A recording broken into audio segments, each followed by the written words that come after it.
Hey, Steph. Steve said that tonight, especially in the third quarter, was the first time this season that he felt your starting lineup has looked right.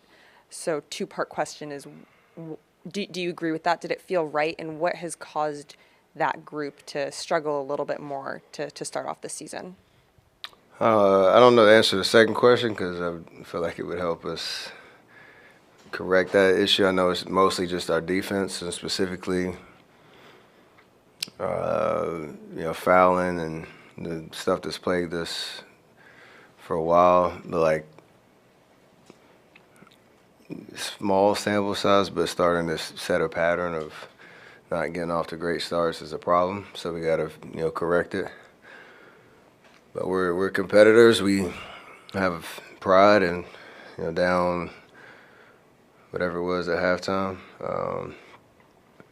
Down 16 at halftime and fight our way back, hold them to 16 in the third. Like that shows we have it in us. We just have to, do it and execute and come with a better edge to start games. Our bench has been great, for the most part over the course of these 10 games and has given us a lot of juice and gotten us back into games, protected leads, built on leads. They've done, pretty much everything. So we gotta be better.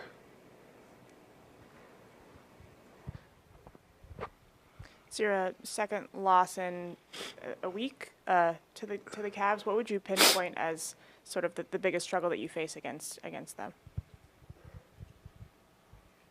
Well, we gave up 43 free throws. I know there's probably take 6 of those at the end of the game, but at crucial times when you're starting to build momentum, you put them on the foul line, which plays right into how they want to play. They're a tall, athletic team, so that if you're playing against set defenses or taking the ball out the basket after free throws and they're able to see you coming, like that plays right into their hands. So I think we talked about that coming into the game, but just didn't do it. And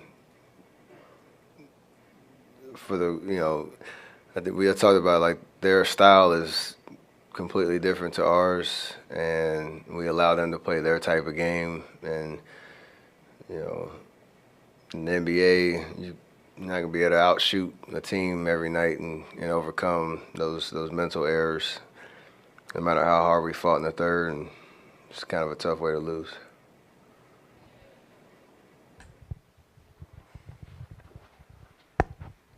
You guys' next 4 games, it's Minnesota, Minnesota, OKC, OKC. Do you like having that almost baseball-style schedule as far as kind of playing a team, playing the next team, like within a few days like that, kind of figuring each other out?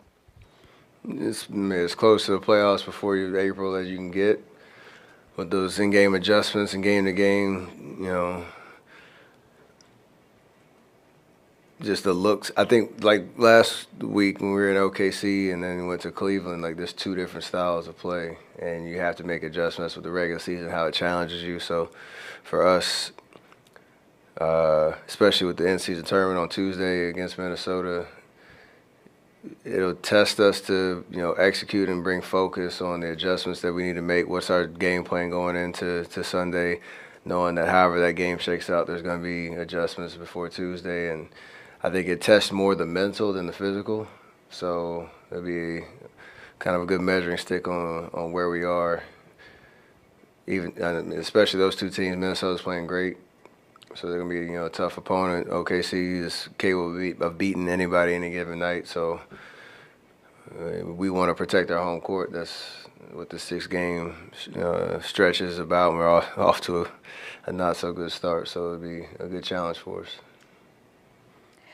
Steph, how will the team go about? You have it's a back-to-back tomorrow, so how will you guys go about having the right energy to come out to start? Kerr talked about the energy, Clay talked about the energy, and not having it at the beginning.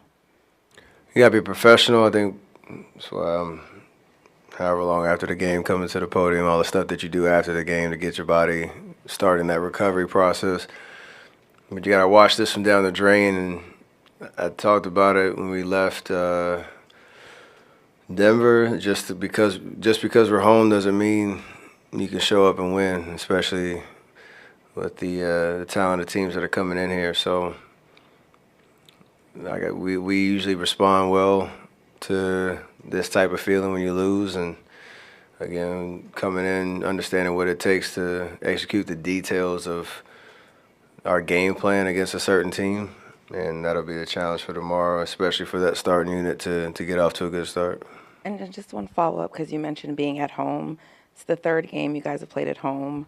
You've had 2 losses. Usually, home court for you guys, you usually don't lose that much. So is that bothering you guys at all? Oh, absolutely. You hate leaving the court, without the win and not taking advantage of the energy in the building. And again, we have a pride around how we protect our home court, and long season, another opportunity. That's the beauty of the NBA. We say, got another game tomorrow to kind of rectify the situation. Steph, Cory Joseph scored his first points tonight for you guys. Can you kind of just talk about behind the scenes, the impact that he's made already with you guys? He's a great just presence about him. I don't want to dump his skill and talent and why he's a double-digit year veteran to just his presence, but that's a huge part of who he is and how he approaches being a professional and being prepared and coming to practice every day with the right energy, not knowing if he's going to be in the rotation or not.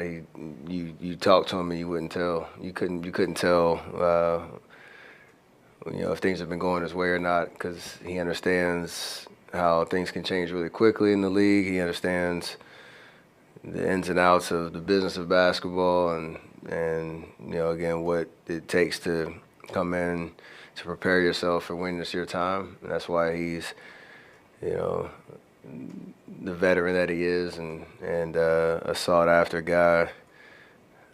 This summer it was a big pickup for us just because of that. So I'm sure he's going to get his turn on the court, but the things that he can control, he's been great, and just a great locker room presence for everybody.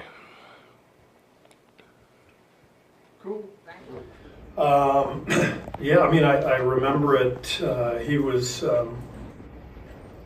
he was kind of warming up and shooting, and the warm up kept going and going. I thought it was a warm up, and after about 15 minutes, I realized that was the workout. So it was during the pandemic, so it was only Bob Myers and Joe Lacob and me and Anthony and his guy working him out. So I just went down and I said, "Can you go a little harder?" And he kind of looked at me like, "Yeah, okay." And they started going harder, and we ended up going back there a couple weeks later to work him out again.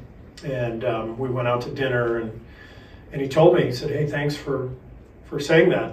I didn't realize how hard I needed to work or what I needed to show." And it was a good reminder to me that these guys who are coming out at such a young age really haven't learned how to work yet. And one of the things we always do here is we have our young guys watch Steph Curry work out after practice. And I remember saying something to Anthony at dinner about Steph and Kevin Durant and Clay. I said, you're going to see when you get to that next level, like it takes game-like reps in practice to be able to hone your skill. And we had a great conversation, and he's such a great young guy. And of course, we bonded this past summer with Team USA and spent a lot of time together. And he's an amazing player.